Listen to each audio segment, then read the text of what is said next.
Well, we met when we were teenagers. We did. At a music retreat. Yes, as young nerds, as young 15-year-old music nerds. We would start little projects, and then I would spin out and quit, is what we did when we were very young, but they were fun. You know, they brought, like, the Grizzly Bear had kind of started, and they brought me in, and I don't know, we had the period of years where we were just playing together all the time. We were like always in the room together all the time, all the time. Yeah, it was constant. Even before the band, like, you know, we were making music and, you know, post-touring with Grizzly Bear, like, you know, even recently, like, I worked on Daniel's last solo record with him. This was definitely the most I've ever been involved in score. Like, for me, even getting through this with Chris was like I was trying to find my footing and figure out how to do it. We got there, though. We got there. Yeah. We got there. My grandmother always had a funny saying, like, if you talk to somebody long enough, you figure out how you know them. But you have to be open to the experience and being open as a person to even be in that mindset. Yeah. I moved in the middle of my 6th grade year, and I think about those kids all the time, like who they become or if they wonder about what happened to me, you know? I was a really shy kid, so I didn't really have crushes back then. But I think about just, if I were to talk to somebody from that time, like how much of me still exists in the person that I am? I think artists are always chasing those initial first impressions of those feelings that they had, like, and they spend their whole lives trying to articulate what that feeling is, and that kind of is what a lot of great love songs and stuff end up coming from, I think, are those nostalgic explorations. Yeah, and I married my high school sweetheart, as you know, because you sang at the wedding. But we were apart for most of our 20s, so I didn't even think about this till now. But so it does speak to me on that level in a pretty profound way.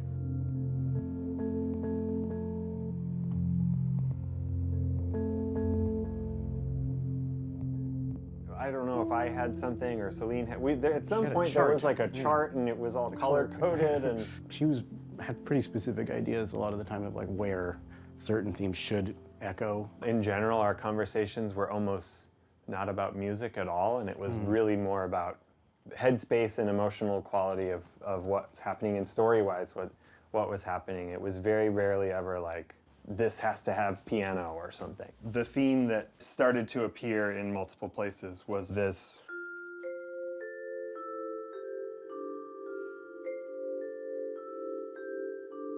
That bit manifests itself in the very early part of the film. They're in childhood and they're on this play date with one another, and it's very subtle in there. So it's in there a little bit, but tucked, and you know, I think the idea with this cue is it's just supposed to be very playful. But that series of notes and that chord change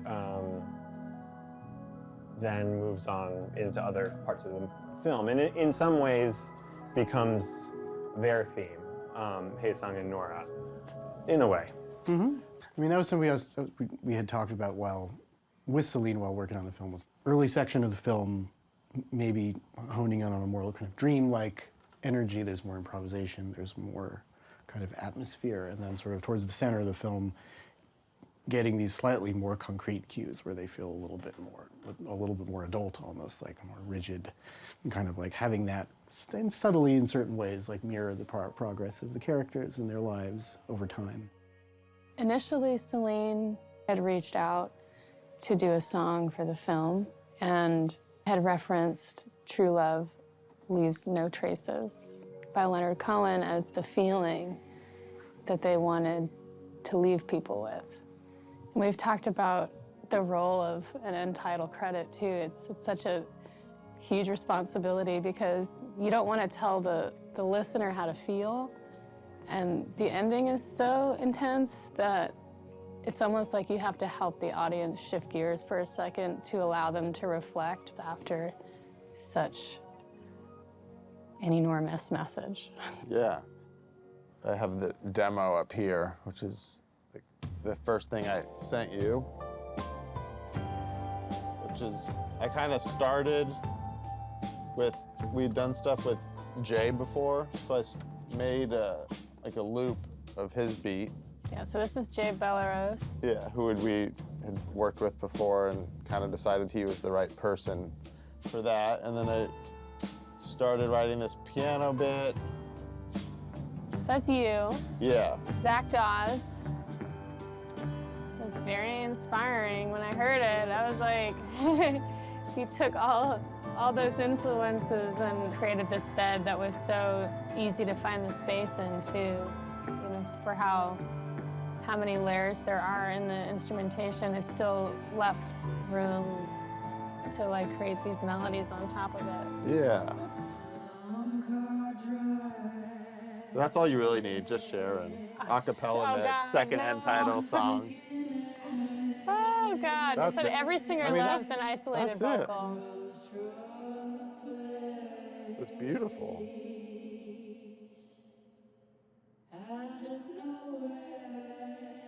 Great job.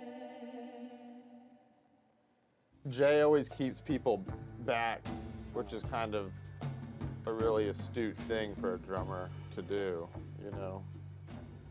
And that's where that's where the stuff I love the most is always laid back. Yeah, you gotta lean. way far back. Yeah. And that's kind of where you always end up too, Yeah. even behind like the beat sometimes, which is always where the singer sounds the coolest. If Yeah. the band's just like, you know, this Yeah, and in like front of the it singer. anticipates a lot of like the breathing even. Yeah.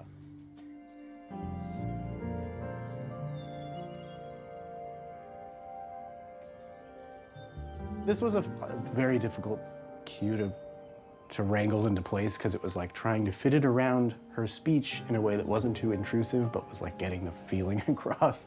She's explaining the concept of Inyon to her future husband. There were many, many, many edits of this one Yeah. to the point where I lost track of which edit was the correct edit for the soundtrack. That was the first thing that I finished, was that like that whole progression was like the first thing I felt really good about, that I was Yeah. able to like bring to the table. Yeah. I'm much slower. I work much slower than Chris. It takes me a much longer time to finish anything. Just sitting there fussing for way too long.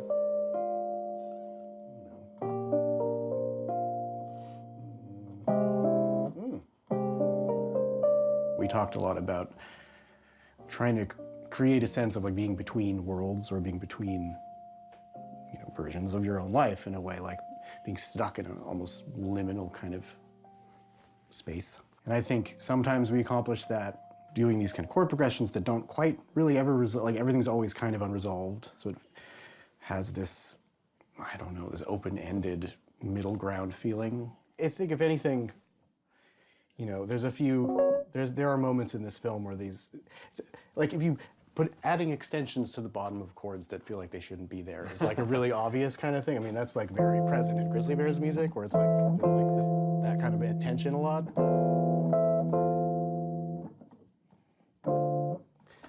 And there's moments in this score that have the same kind of thing going on. It does get into some music theory stuff, but allowing things to feel up in the air, or, you know, the ends of cues were not necessarily like, and done. It could just be drums and vocal.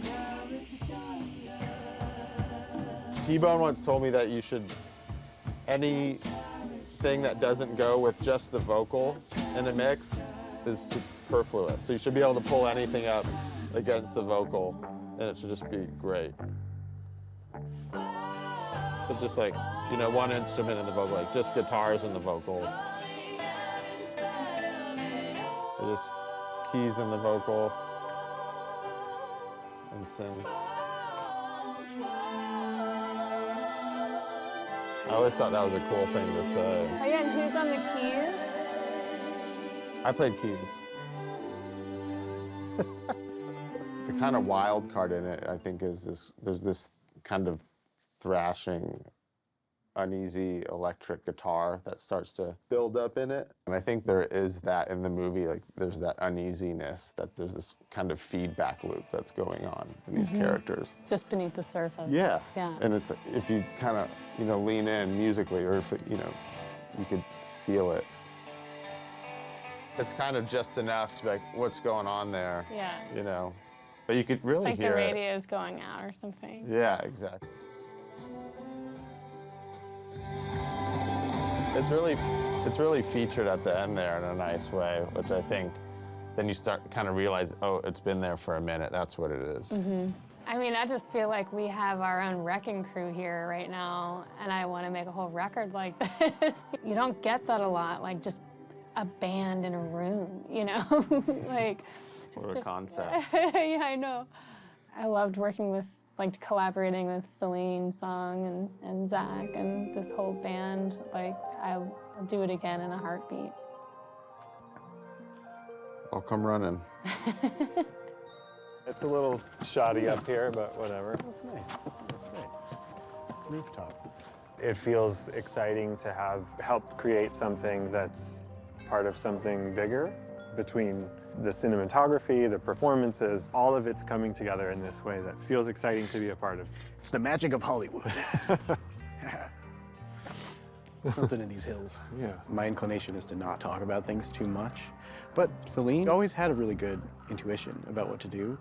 And so I feel like I would come at it and be kind of like grumpy about it and questioning, but then it was almost always the right answer, which was interesting. And it's nice to be able to be open to that, where it's like, this person's vision it's their film, and she knows what she's doing actually, and she knows what she wants. And Yeah. that was nice. Totally. Kind of like learn that trust a little bit, And it was also amazing to see Celine make her first film. Right. Never having directed a film before, and yeah, getting to be a part of her first foray in what I hope is a long career for her, because she's an amazing talent.